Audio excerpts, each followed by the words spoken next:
we've now got the ability to navigate over to our component screen. So now we're going to add the same thing into our touchable opacity. The code we're going to write for this is going to be just about identical to what we added into button.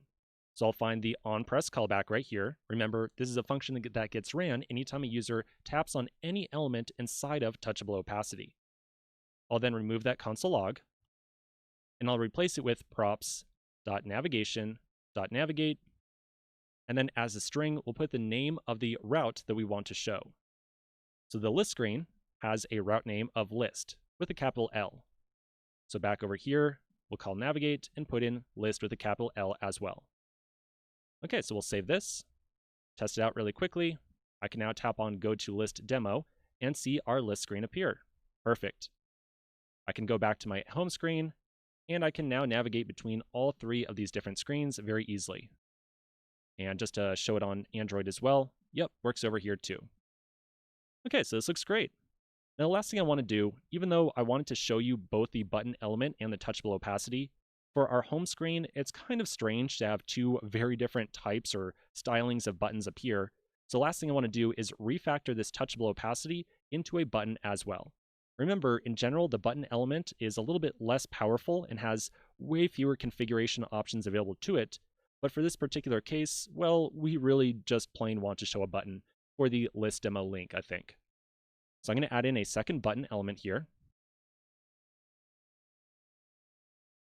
I'll give it a title of Go to List Demo. And then I'll add in a onPress prop. Remember, we're going to give that thing a arrow function like so. And then inside there, we can call props.navigation.navigate. And we want to navigate to list. And now we can clean up our touchable opacity. So I'm going to delete that entirely. All right, so now we should be able to save this, flip back over, and yep, there we go. We've got both of them, and they look pretty reasonable. Now on iOS, there's a very clear separation there, but on Android, those two buttons are right next to each other. So we'll eventually come back and add in a little bit of styling to this home screen, but for right now, we just need to be a little bit careful about which button we actually press. Okay, so that's pretty much it. Now, the last thing I want to mention here is that inside of our onPress functions, we have some very similar looking calls. In both cases, we have props.navigation.navigate, and same thing down here as well. So if we want to, we could use a little feature out of ES 2015 JavaScript to slightly condense the code we've written here.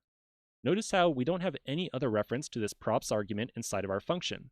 The only thing we are receiving this props argument for is to refer to that navigation property. So if we wanted to, we could refactor this by deleting props right there, putting in a set of parentheses, and then a set of curly braces inside there. We can then write out the word navigation. So this is referred to as destructuring, and we're essentially pulling off just the navigation property from that props object. We no longer have access to the props object inside of here. Instead, we have access only to the navigation one. So that means we can shorten up both props.navigation right here to be just navigation.navigate. And we could do the same thing for the second one as well, just navigation.navigate. So that just saves us having to write out that word props a ton of times inside of this component. We're going to use this pattern quite a bit throughout the course because very, very seldom do we ever want to receive the entire props object. Usually we just want to pull like one or two properties off of it. Okay, so I'll save this again just to make sure everything works. And yep, still looks good. Okay, so this is fantastic. Let's take a quick pause right here and move on to the next topic in the next video.